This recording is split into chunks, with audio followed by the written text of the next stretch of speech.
warahmatullahi wabarakatuh. Waalaikumsalam warahmatullahi wabarakatuh.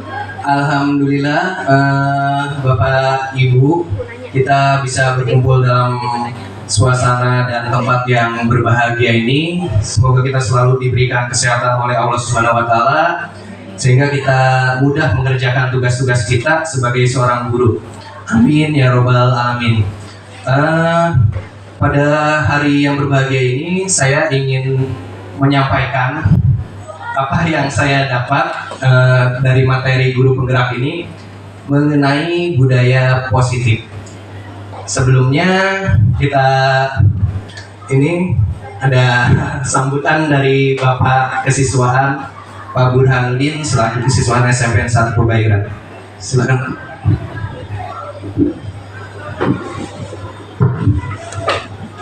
Assalamualaikum warahmatullahi wabarakatuh. Bapak dan Ibu yang saya hormati, terima kasih sudah berada di tempat yang berbahagia ini. Hari ini kita akan bersama-sama belajar bersama Pak Depti Permana sebagai penyaji materinya. Kita akan sama-sama belajar tentang budaya positif. Apa itu budaya positif? Tentunya kita simak bersama, mudah-mudahan semua ini bermanfaat untuk kita semua. Dan Pak Depti silakan untuk penyajian nyata hari ini. Mudah-mudahan ini juga bermanfaat buat kita masing-masing, karena dengan cara seperti ini barangkali yang minimal kita lakukan di sekolah kita ini. Tidak banyak hal yang saya sampaikan. Silakan Pak Depti, selamat dalam penyajian tentang budaya positif. Terima kasih. Wabillahi taufiq wal hidayah. Assalamualaikum warahmatullahi wabarakatuh. Waalaikumsalam Waalaikumsalam warahmatullahi wabarakatuh. Terima kasih Pak Burhan sudah menyempatkan waktunya untuk mendampingi saya menjelaskan tentang budaya positif.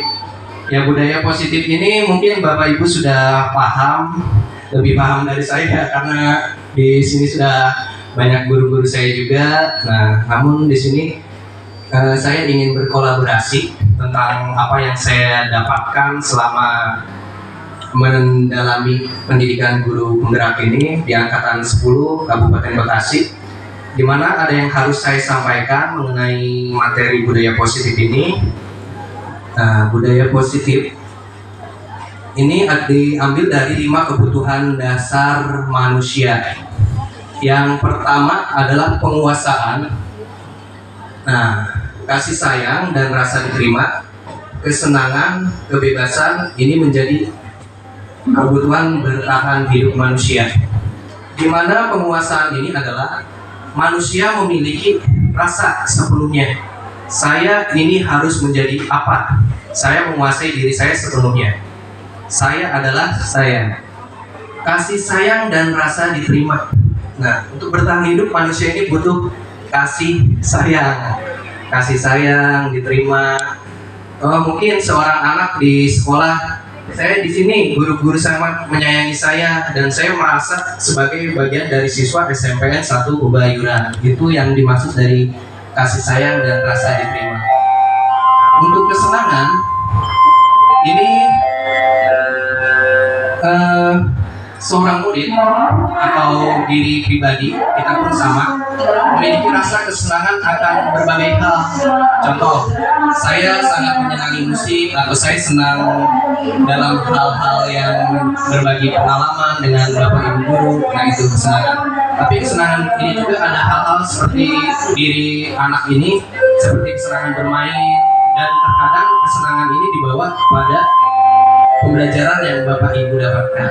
Nah, itu ini kadang sering diartikan negatif. Kebebasan. Nah, yang keempat ini kebebasan. Independen, manusia itu memiliki rasa ingin bebas. Bebas di sini artinya saya adalah saya seperti penguasaan. Namun kebebasan ini saya memiliki kebebasan untuk melakukan apapun yang saya inginkan. Keinginannya ini lebih ke arah kesenangan dan penguasaan.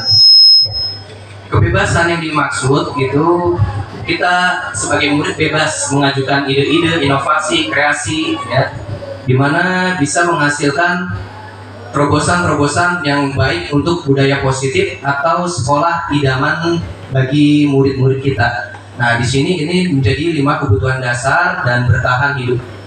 Ini kita ingin menjadi manusia yang sebetulnya harus ada ini, bertahan hidup yang paling utama.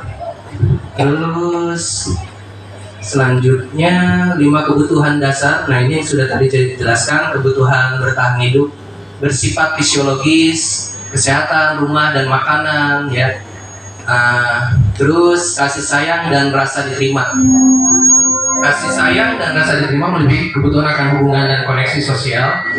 Ini tadi hubungannya mungkin dengan guru, ataupun kita sesama guru atau sesama pimpinan, rekan teknik, semuanya menjadi satu. Di sini berkolaborasi. Yang ketiga, penguasaan kebutuhan atau pengakuan kemampuan. Nah, kebutuhan ini berhubungan dalam kekuatan mencapai sesuatu menjadi kompeten, terampil, diakui atas prestasi dan kemampuan kita, didengarkan dan memiliki rasa harga diri. Ini pengakuan kebutuhan. Kemudian selanjutnya ada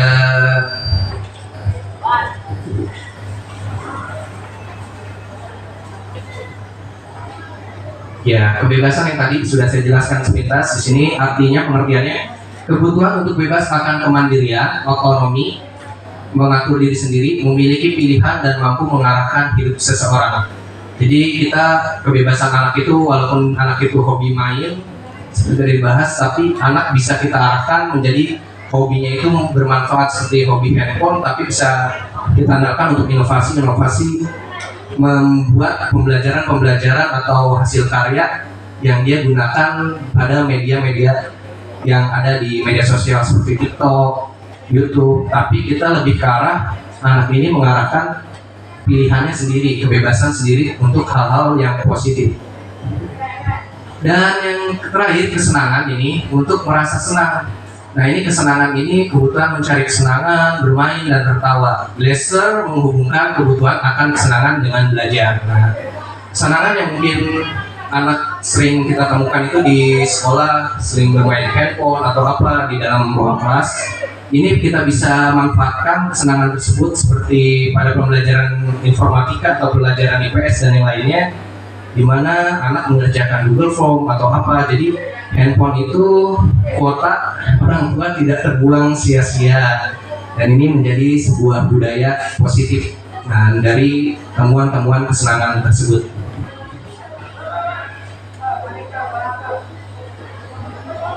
Dan selanjutnya di sini ada restitusi.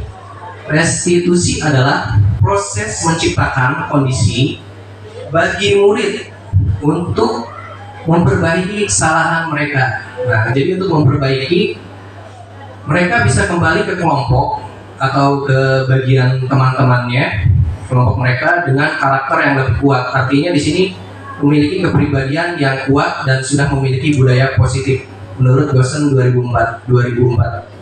Nah, restitusi juga adalah proses kolaboratif bersama yang mengajarkan murid untuk mencari solusi masalah dan membantu murid berpikir tentang orang seperti apa yang mereka inginkan dan bagaimana mereka harus memperlakukan orang lain. Chelsom Gotsin 1996. Restitusi membantu murid menjadi lebih memiliki tujuan, disiplin positif, dan memulihkan dirinya setelah berbuat salah. Di sini kita mencari tahu tujuan, yang utama tujuan itu apa. Anak tadi seperti kebutuhannya apa, kita cari tahu, kita analisis, kemudian ada disiplin positifnya apa yang kita terapkan di sekolah, misalnya spiritualnya, akhlaknya, dan ini kita kembangkan untuk memulihkan dirinya setelah berbuat salah. Jadi bisa kembali lagi anak ini memperbaiki kesalahan untuk kembali ke kelompok atau ke kelas mereka, ke teman-teman mereka, ke tata tertib yang sudah kita sepakati bersama.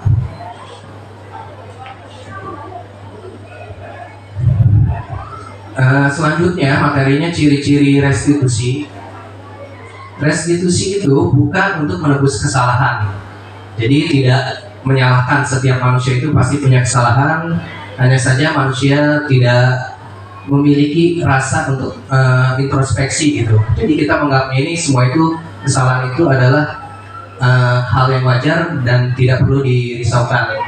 Restitusi memperbaiki hubungan. Dengan restitusi ini antara murid yang satu dan murid yang lain, apabila mereka memiliki permasalahan, bisa kita carikan solusinya dengan cara apa sih hubungan tindakan mereka melakukan ini, apa yang mereka yakini, apa untuk kesenangan atau untuk apa. Nah, di sini ada hubungan.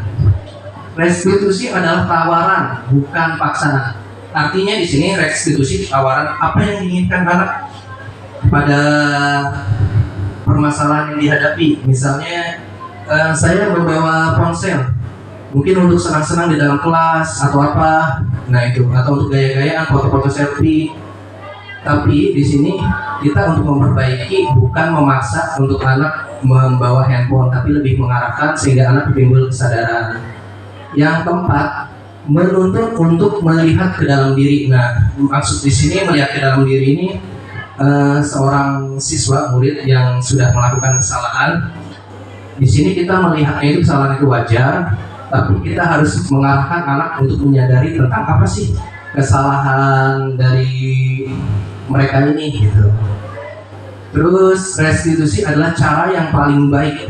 Nah, cara yang paling baik ini untuk memberikan sebuah keyakinan. Jadi keyakinan, oh saya membawa handphone. Ternyata membawa handphone ini ketika gurunya menanyakan alasan-alasan tidak sesuai dan mengarahkan, ini anak akan memiliki keyakinan. Tuh. Terus restitusi fokus pada karakter, bukan tindakan. Nah, kepribadian dirinya yang kita bentuk. Jadi bukan menghukum, lebih ke arah kita memberikan contoh-contoh atau memberikan keyakinan dalam dirinya untuk memperbaiki kesalahan.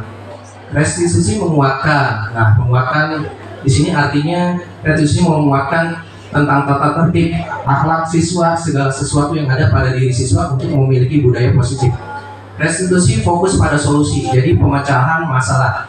Jangan kita memecahkan masalah dengan sebuah hukuman, tapi dengan solusi-solusi yang lebih menekankan kepada memperbaiki hubungan atau anak introspeksi diri, melihat ke dalam dirinya masing-masing. Yang terakhir, restitusi mengembalikan murid yang berbuat salah pada kelompoknya. Ini yang paling utama. Jadi ketika seseorang sudah mengalami merasa dirinya sudah bersalah, ketika kita sudah menerapkan tata tertib, kita sudah memberikan penjelasan, anak itu sudah memahami identitasnya, maka dia akan kembali kepada kelompoknya. Itu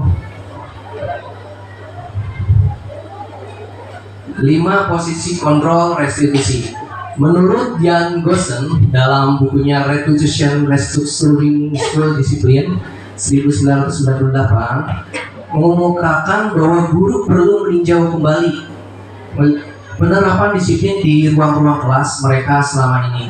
Ada apa saja yang sudah kita terapkan, apakah selama ini berlangsung baik atau apa, bagaimana juga hasilnya terhadap anak kita mematuhi atau tidak. Nah, apa efektif berpusat pada murid, memerdekakan murid, dan memandirikan murid, bagaimana dan mengapa. Ini ya, berpusat pada murid artinya anak kita tidak perlu memberi masukan-masukan terus, tapi kita cukup sekali dan anak itu harus paham, ataupun kita memberikan contoh. Memerdekakan murid, menerima penjelasan-penjelasan murid itu seperti apa yang diinginkan diada dalam sekolah yang mereka impikan atau kelas yang mereka impikan. Dan kemandirian murid, di sini murid harus bisa mandiri. Artinya di sini memiliki ide-ide atau gagasan untuk disampaikan kepada guru, wali kelas, ataupun warga sekolah lainnya. Apa sih yang mereka inginkan dari sekolahnya ini? Nah, itu. Kemudian bagaimana dan mengapa. Nah, bagaimana ini caranya, mengapa, apakah tindakan-tindakan yang harus kita lihat visi-visinya ini, kita melihat dari yang ada di sekolah kita. Melalui serangkaian berbagai riset dan berdasarkan teori kontrol, Dr. William Glasser, dosen berkesimpulan ada 5 kontrol yang diterapkan seorang guru, orang tua ataupun atasan dalam melakukan kontrol. Jadi dalam mengatur ini menurut teori dosen ada 5.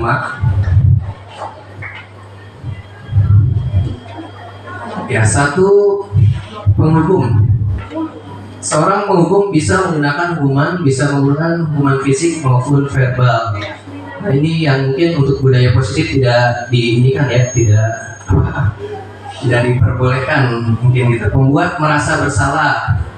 Pada posisi ini biasanya guru akan bersuara lembut. Membuat merasa bersalah akan menggunakan keheningan yang membuat orang lain merasa tidak nyaman, bersalah atau rendah diri. Ini terus tiga, teman. Guru pada posisi ini tidak menyakiti murid. Ini yang kita utamakan di sini, posisi teman. Namun akan tetap berupaya mengontrol murid melalui persuasi, ajakan-ajakan. Ayo nak, kita mengerjakan apa yang kamu inginkan dari kelas ini, seperti apa yang kelas kamu impikan untuk menjadi bersih. Nah, seperti itu. Memantau berarti mengawasi. Pada saat mengawasi kita bertanggung jawab atas perilaku orang-orang yang kita awasi. Jadi kalau kita guru, selama pembelajaran di kelas kita yang mengawasinya, kita yang memantau bagaimana perkembangan akhlaknya. Apabila anak itu tidak ada peningkatan, maka kita perlu berkolaborasi dengan wali muridnya. Itu.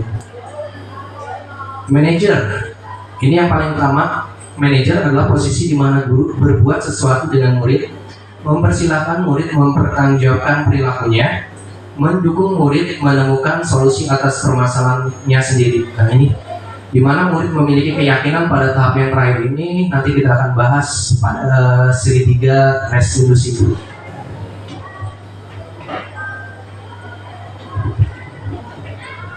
Segitiga restitusi di sini ada 3 sudut.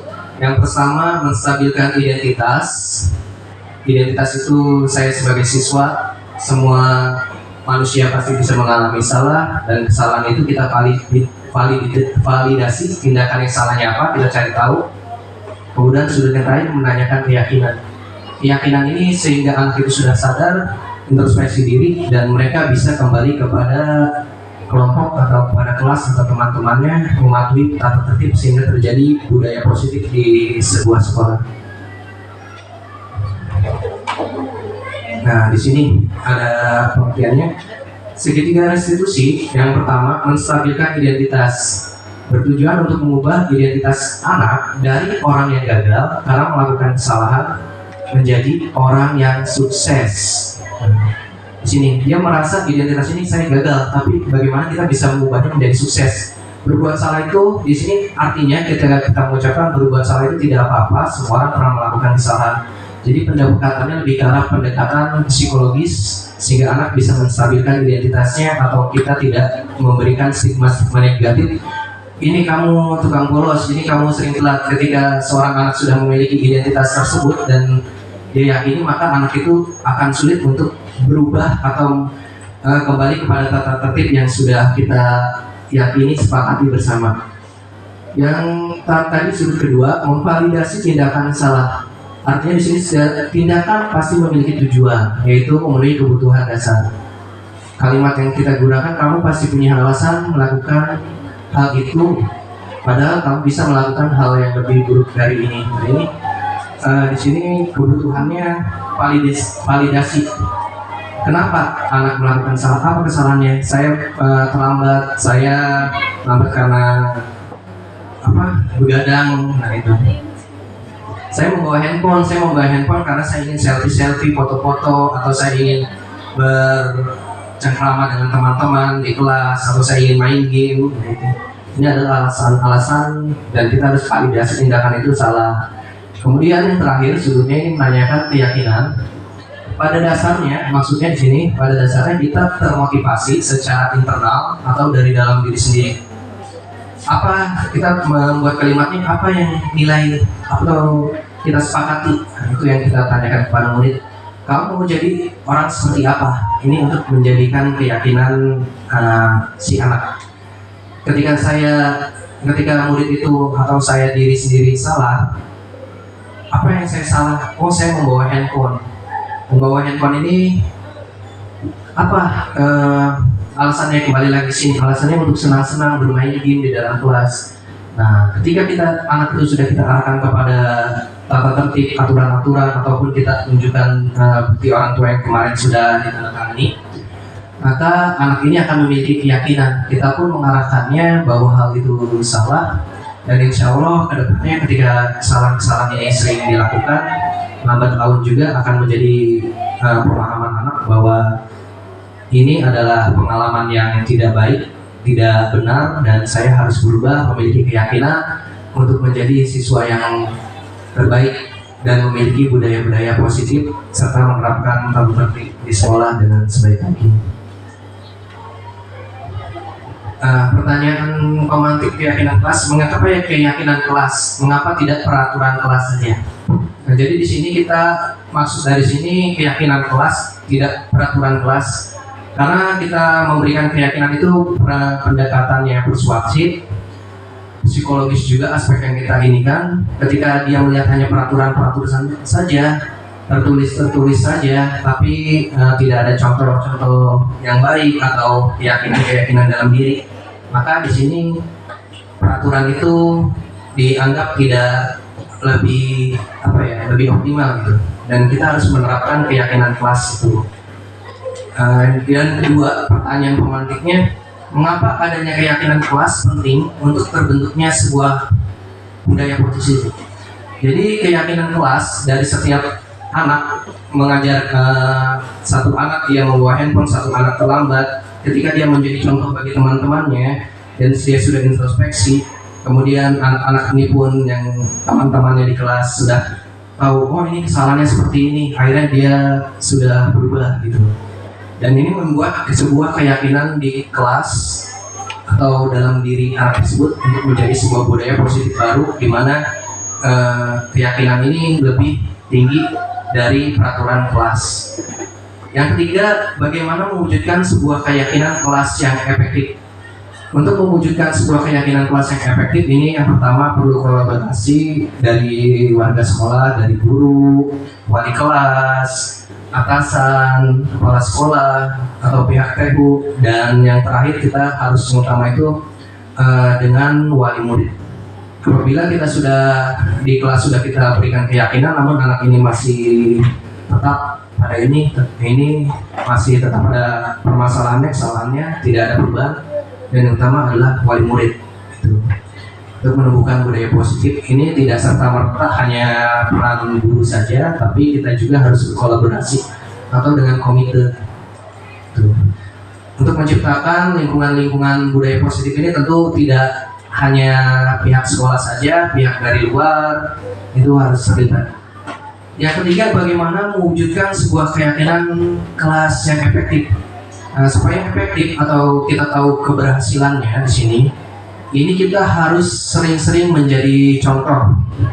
Misal kita ambil gotong royong yang sering kita terapkan ketika hari Jumat atau guru-guru awal-awal datang kelas, masuk kelas ada sampah, ada apa gitu. Mungkin yang awal-awal kita ini kerjakan adalah gotong royong ini dalam hal kebersihan, atau gotong royong piketnya, bagaimana piketnya sudah efektif atau belum. Ketika dari awal gotong royong, maka akan terbentuk nilai-nilai spiritual atau akhlaknya terbentuk. Jadi kita mulai dari hal-hal yang kecil sehingga menjadi besar, menjadi sebuah budaya positif di sekolah.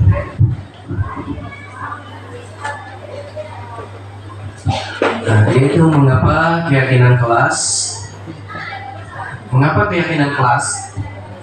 Nilai-nilai. Nah, di sini nilai-nilai kebajikan yang baik-baik itu nilai sesuatu yang dianggap baik atau buruk, benar atau salah, tinggi atau rendah, cantik atau tidak, menarik atau tidak.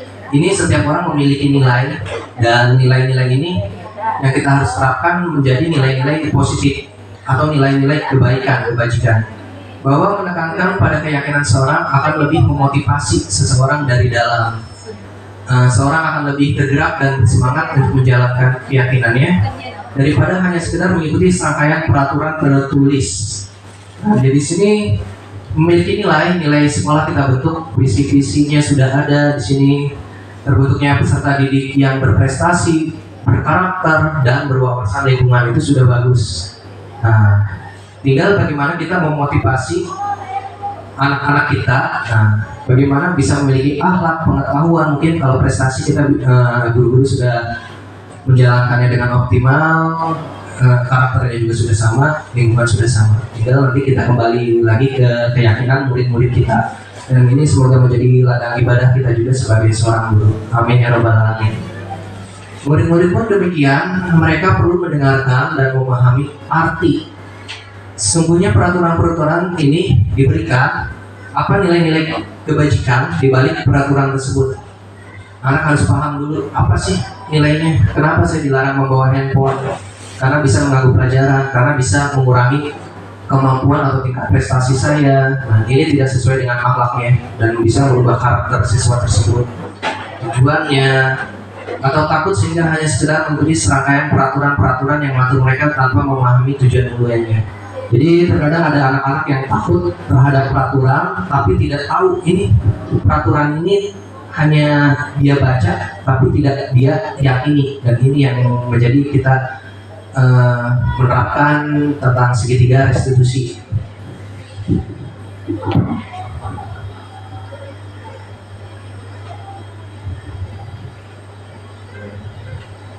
Ya, ini ada kemarin pas kebenaran waktu saya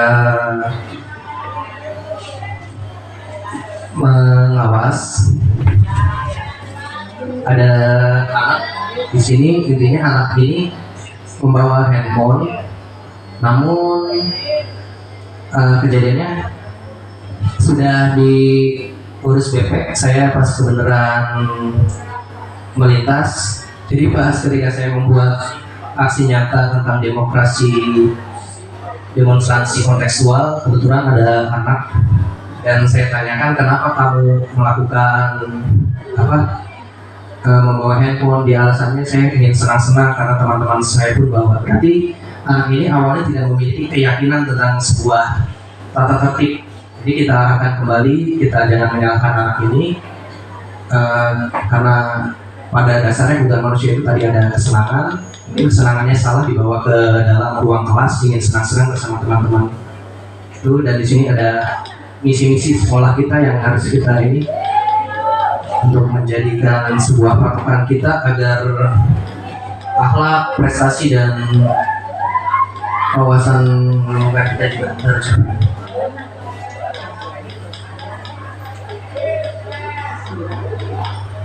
Ya, di sini ada penerapan budaya positif di kelas. Budaya positifnya ketika saya mengajar awalnya ini ada kita berdoa terlebih dahulu menumbuhkan nilai-nilai spiritual, dan ketika sedang kita memulai ada anak yang di sini masih tampak menggunakan tas, atau kita kalau lebih teliti di bawah-bawahnya ini kolong kadang suka masih ada sampah-sampah di kolong-kolongnya. Nah, ini yang menjadi PR kita sebagai guru untuk menumbuhkan budaya-budaya positif. Memang agak sulit gitu, kenapa saya juga mata agak minus. Kadang oh di bawah ini anak masih ada sampah-sampah. Nah, dimulai dari hal kecil kita terapkan gotong royong. Ketika anak ini melihat bersama-sama mencocok, insya Allah anak akan tertutup.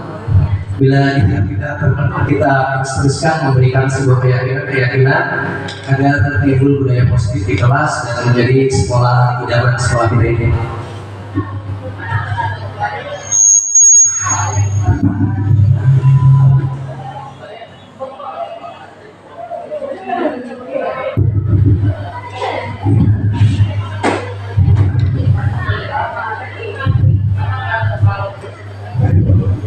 Kemudian yang terakhir di sini, bagaimana mewujudkan keyakinan kelas yang efektif.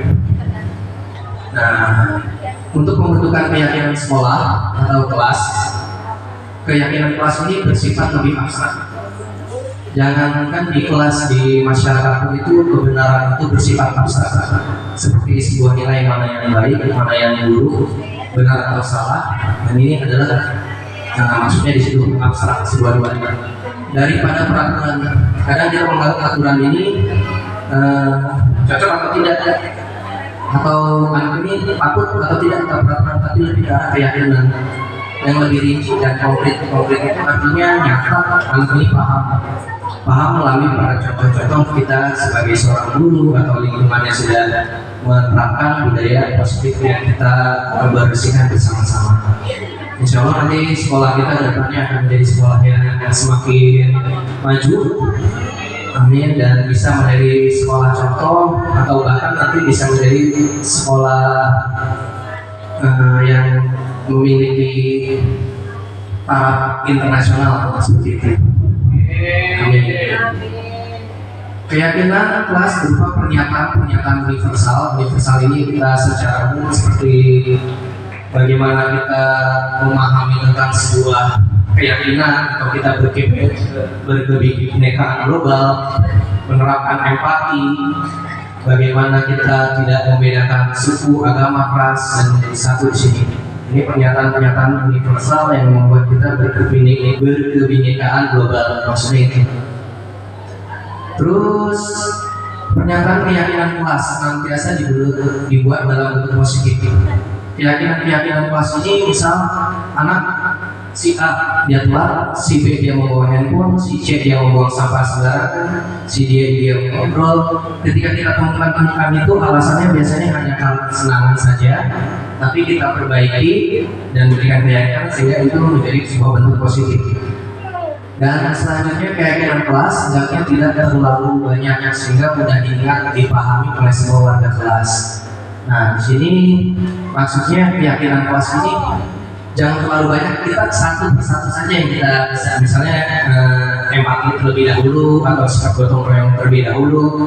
Empati kita bagaimana ketika kita mengajar anak-anak, tolong kamu ucapkan salam atau tolong kamu menengok ketika teman kamu sakit kenapa, ya tidak perlu menengok terlebih dahulu. Mungkin yang anak-anak kita harus tahu bagaimana kabar teman-temannya gitu di kelas, dan itu sebuah jadi dari hal kecil walaupun yang besar mungkin nanti bisa kita penuhi atau kita maksimalkan sehingga hasilnya pun budaya positif bisa kita jalankan di sekolah kita. Terus kemudian keyakinan kelas sebaiknya sesuatu yang dapat diterapkan di lingkungan tersebut. Insya Allah keyakinan kelas semuanya bisa kita terapkan di sini, di mana Bapak Ibu guru lebih pengalaman dari saya, mungkin banyak pengalaman atau dari kasus-kasus anak yang sudah Bapak Ibu tangani, jadi bisa diterapkan, itu udah pasti mungkin bisa diterapkan. Hanya saja kembali lagi keyakinan tersebut kepada murid-murid kita dan peran wali-murid. Dan semua warga di sini, semua warga kelas hendaknya ikut berkontribusi, dari pimpinan, guru, TU, wali murid, menjaga sekolah atau stakeholder lainnya, komite. Ini kita berkontribusi harus bersama-sama. Misalnya pihak kepolisian, nah itu juga sama sering memberikan masukan-masukan atau mengisi ketika ada upacara hari Senin. Ini sangat memberikan budaya-budaya positif, pemahaman-pemahaman baru dari luar atau lingkungan yang berdampak baik untuk budaya positif di sekolah kita. Terus yang terakhir, bersedia menjawab kembali keyakinan kelas dari waktu ke waktu.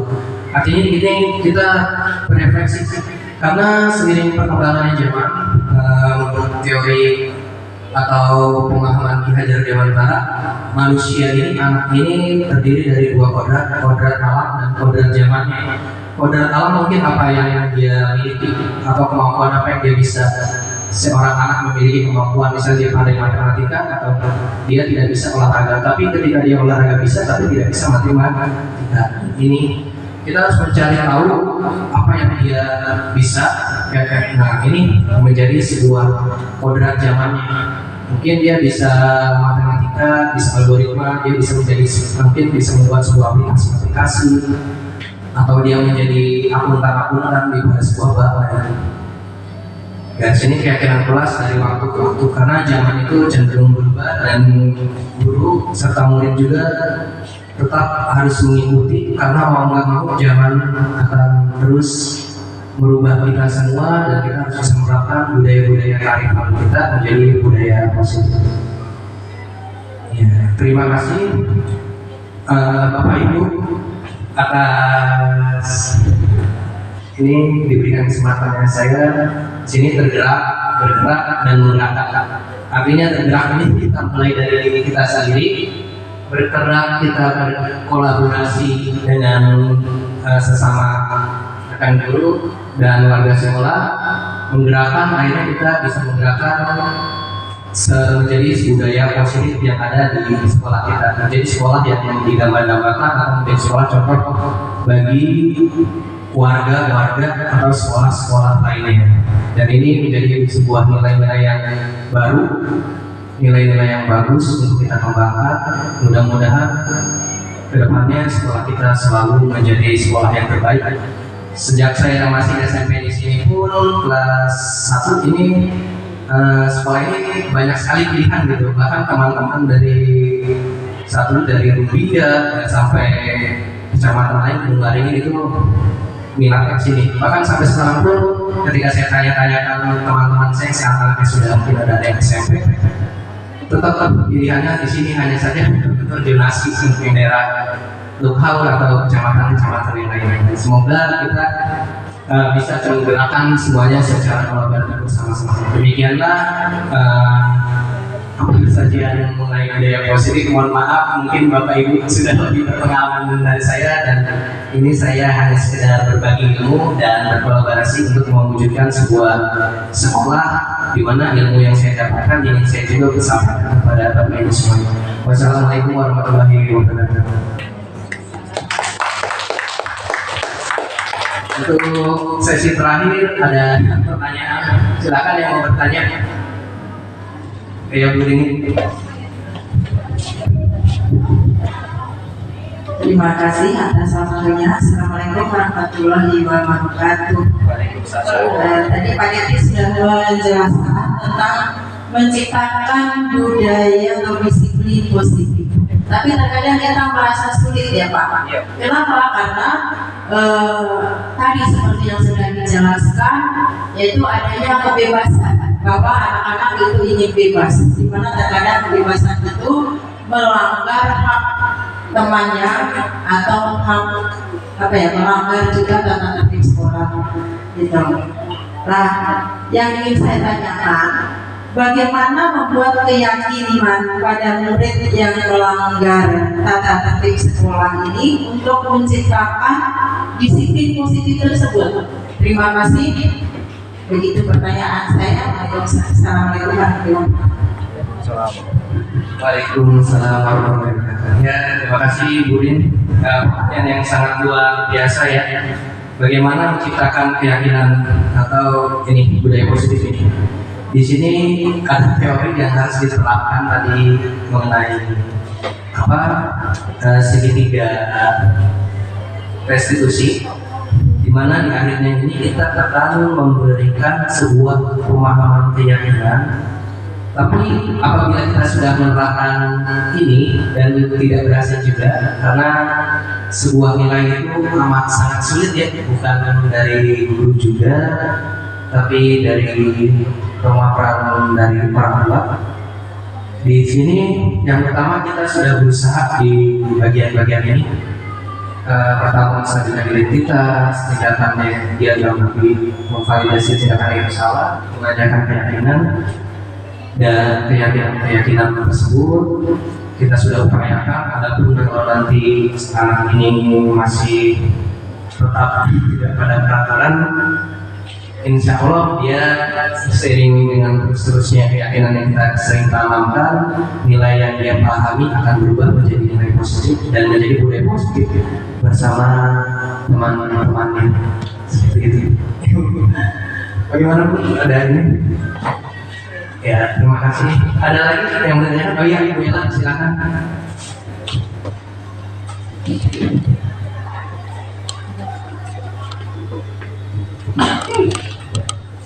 Bismillahirrahmanirrahim. Assalamualaikum warahmatullahi wabarakatuh. Waalaikumsalam. Tadi yang saya simak dari yang sudah dipaparkan oleh Pak Deti, untuk menumbuhkan budaya positif pada siswa.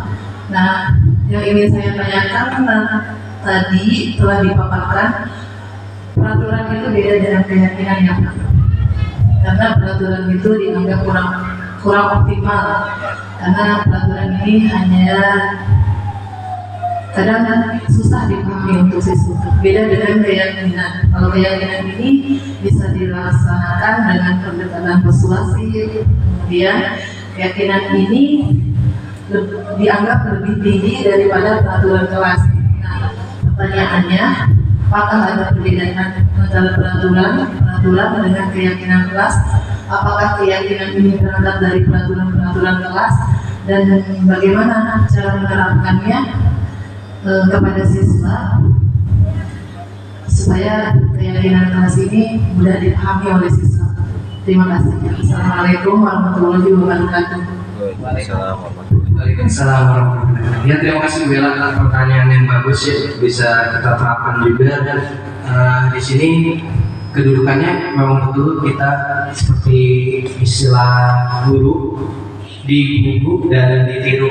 Artinya digugu dan ditiru kita memberikan keyakinan sendiri, memberikan contoh. Karena kalau sebuah peraturan itu dilihat, tapi anak itu dia tidak paham ini maksudnya apa. Jadi artinya belum memiliki keyakinan dari permasalahan atau tindakan-tindakan salah yang pernah dia lakukan di sini, di sudut yang ini. Nah, validasi tindakan yang salah. Ketika anak ini melakukan kesalahan atau kita harus membuat sebuah norma, istilahkan mungkin kalau dalam ilmu sosiologi itu norma, aturan yang tidak tertulis. Jadi tidak seperti peraturan tertib yang ada di benak manusia, artinya dari pikiran manusia secara turun-temurun dari kakek neneknya, bapak ibunya, kemudian dijelaskan kepada anaknya, dan ini menjadikan sebuah contoh keyakinan. Makanya kita tidak bisa menyalahkan anak ini. Kamu begini, kamu ini. Mungkin itu adalah proses dari sosialisasi atau internalisasi nilai yang salah selama dia dari kecil sampai dia sudah menjadi dewasa, sehingga kita temukan di sekolah.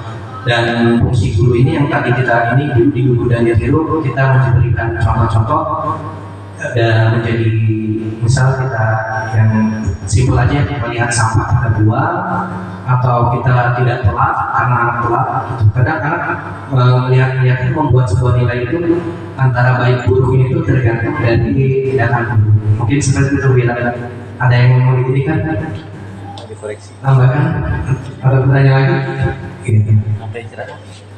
Ada lagi Bapak Ibu yang mau bertanya? Ya, baik, sedikit menambahkan ya untuk Bu Ella, mungkin juga untuk teman-teman yang lain, untuk perbedaan antara keyakinan kelas dengan tata tertib yang dilakukan. Mungkin sebetulnya memang tadi yang Bu Ella katakan sudah benar, bahwa keyakinan kelas itu berangkat dari tata tertib atau dari peraturan-peraturan. Jadi perbedaannya mungkin kalau tata tertib itu kita memutuskannya sepihak. Kalau di sekolah biasanya langsung dari pihak sekolah, dari hasil kesepakatan antara semua guru, kemudian mungkin ada masukan dari orang tua atau perwakilan orang tua atau komite. Nah, kalau keyakinan kelas itu kita memang membentuknya dari peraturan yang nanti kita sampaikan kepada anak-anak di dalam kelas. Kemudian kita buat keyakinan yang menurut mereka memang itu sesuai dengan diri mereka. Ya, jadi bukan dari satu pihak. Jadi keyakinan itu betul-betul dari tata tertib yang sudah disepakati. Makanya sebelum ke keyakinan kelas itu ada kesepakatan kelas dulu. Ya, kesepakatan kelas misalkan dalam pembelajaran bahasa Indonesia dengan saya, gitu kan, misalkan masuk tidak terlambat, atau jika ini sudah ada di dalam kelas, anak-anak tidak boleh masuk. Ya, itu sudah jadi kesepakatan. Nanti dari kesepakatan itu berjalan, gitu kan, berjalan setiap hari atau menjadi suatu kebiasaan, itu nantinya akan diambil jadi satu keyakinan kelas. Itu yang saya pahami, Pak. Terima kasih. Ya, terima kasih Bu Riani atas tanggapannya dia luar biasa sekali. Betul, kita dari aturan itu lebih ke arah kesepakatan kelas. Anak ini ditemukan, oh teman saya melihat ini, teman saya terlambat, kita buat kesepakatan kelasnya bersama, betul. Kemudian kita jadikan sebuah keyakinan kelas dan insya Allah itu betul Wela menjadi tingkatannya lebih tinggi daripada peraturan kelas. Dan ini tentu tidak lepas dari semua pihak dari warga sekolah ataupun lingkungan dan peran dari orang tua. Demikian Bapak Ibu, terima kasih atas waktunya. Mohon maaf apabila ada kata-kata dari saya yang salah. Hanya sekedar ingin menyampaikan tentang sebuah pemahaman mengenai budaya positif dan harus kita sebarkan ya menjadi sebuah diseminasi budaya sosial di sekolah kita. Harapan kita ke depannya bukan saya saja, mungkin semua juga sama. Kita ingin menjadi guru yang insya Allah bisa membawa sekolah kita ini menjadi sekolah yang seperti visinya berbentuknya peserta didik yang berprestasi, berkarakter, berwawasan lingkungan. Amin ya robbal alamin. Bergerak dan menggerakkan itu juga sesuai dengan moto guru penggerak yang saya pahami mulai dari diri sendiri, berkolaborasi dengan orang lain dan menjadi sebuah budaya positif kita, menjadi sebuah cita-cita visi kita bersama.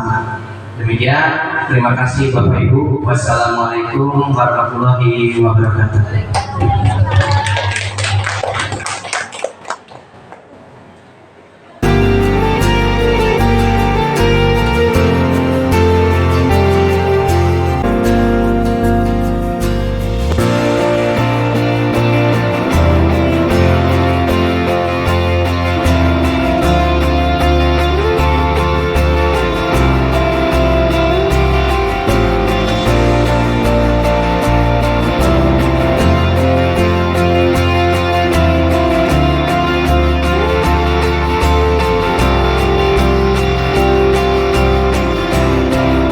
Assalamualaikum warahmatullahi wabarakatuh. Waalaikumsalam warahmatullahi wabarakatuh. Selamat pagi anak-anakku sekalian. Semoga pada pertemuan kali ini kalian senang, bahagia, dan semuanya sehat ya. Amin ya rabbal alamin. Nah, pertemuan kali ini kita akan berdiskusi nih. Diskusinya membuat sebuah keyakinan kelas ya. Jadi keyakinan kelas ini apa yang ingin kalian impikan atau ada di dalam kelas kamu sendiri. Apa yang akan saya yakini? Nah, keyakinan ini akan menjadi budaya positif. Budaya positif itu kita sudah menjadi satu sekolah. Jadi sekarang Bapak minta per kelompoknya di sini ini satu kelompok ya. Pertama satu kelompok. Nah, kamu kelompok ini satu kelompok ini bertiga ya, nggak apa-apa ini bertiga. Terus ini bertiga juga. Ini satu kelompok. Sekarang apa Pak yang harus saya lakukan? Kalian tulis di sticky note ini. Ya, nanti kita samakan di sini keyakinannya, kita jadikan satu. Keyakinan kelas ini ya, atau kesepakatan kelas yang kita sepakati nantinya kesini ya. Yang pertama, Pak, apa saja sih yang harus saya lakukan di sini? Nah, kalian berdiskusi apa sih yang ada atau saya inginkan menjadi tata tertib di sekolah ini.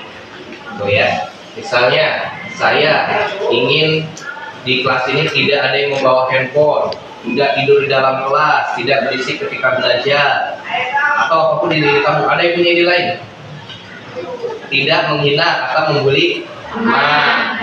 Apalagi, nah, itu kalian diskusikan, luangkan waktunya ya.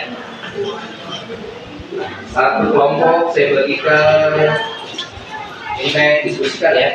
Berempat.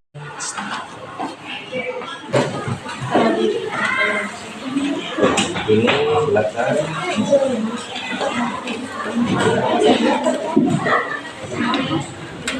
Nah, kalian rapatkan saja ya di sini. Ini satu kelompok.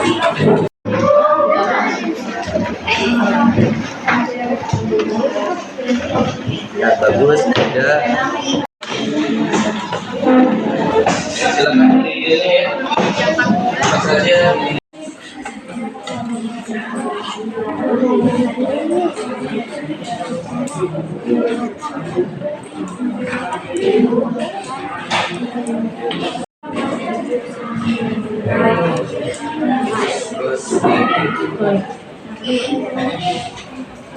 Jalan tes apa ya, dan tes weekend.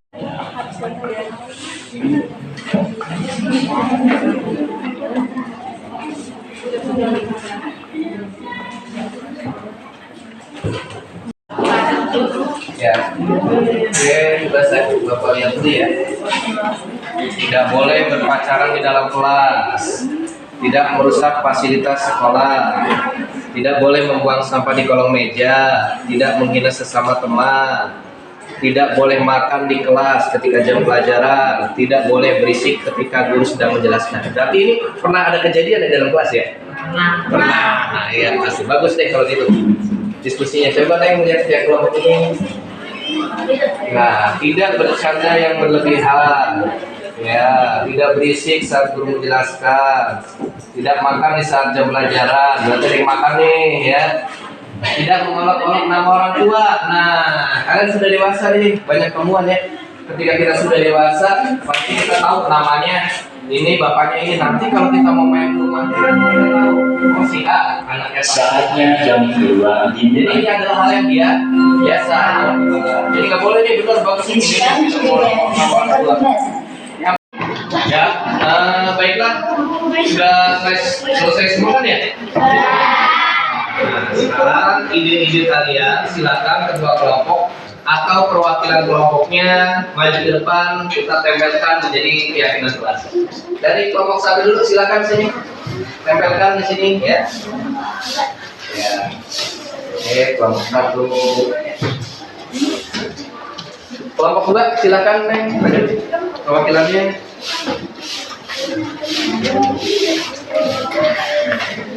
Oke, dulu. Kelompok tiga silakan.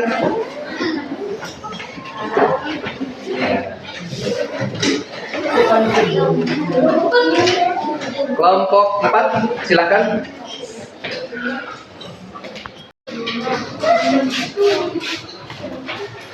Kelompok 5, oke. Kelompok 6 silakan, kelompok 6.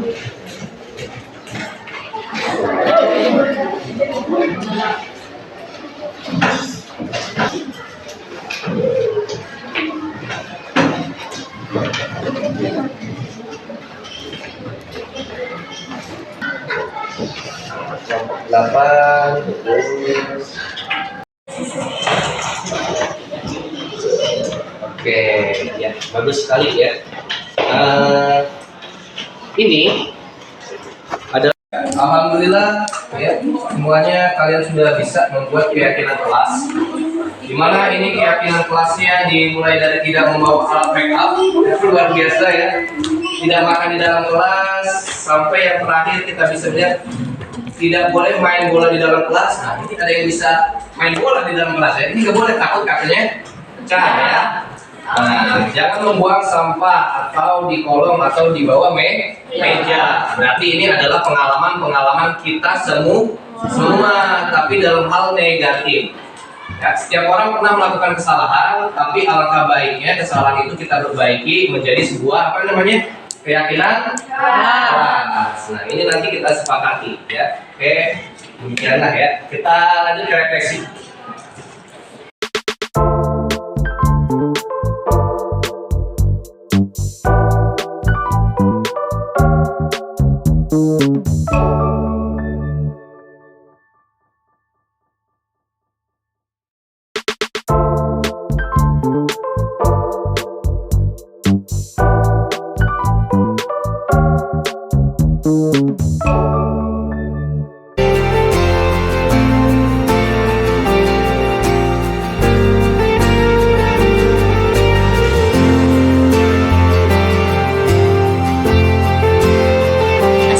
Assalamualaikum warahmatullahi wabarakatuh. Saya Aryani SPD, guru SMP Negeri 1 Pebayuran.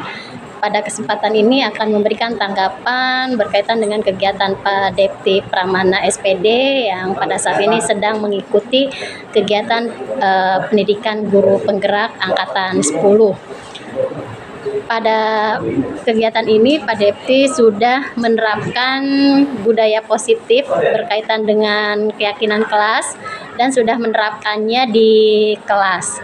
Kemudian Pak Depti pun sudah memberikan pemahaman tentang budaya positif kepada rekan-rekan dalam kegiatan diseminasi di SMP Negeri 1 Pebayuran. Semoga apa yang disampaikan oleh Pak Depti dan kemudian yang sudah dilakukan di dalam kelas dapat berjalan dengan baik dan dapat diikuti oleh rekan-rekan yang lainnya dan dapat menginspirasi semua pihak termasuk pada diri saya sendiri. Terima kasih. Assalamualaikum warahmatullahi wabarakatuh. Waalaikumsalam.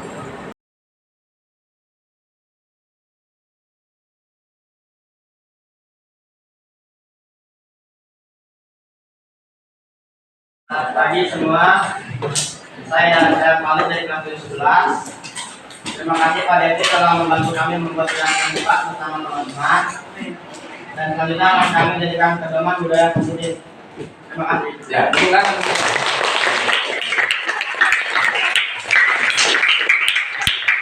Assalamualaikum warahmatullahi wabarakatuh. Waalaikumsalam. Terima kasih Pak.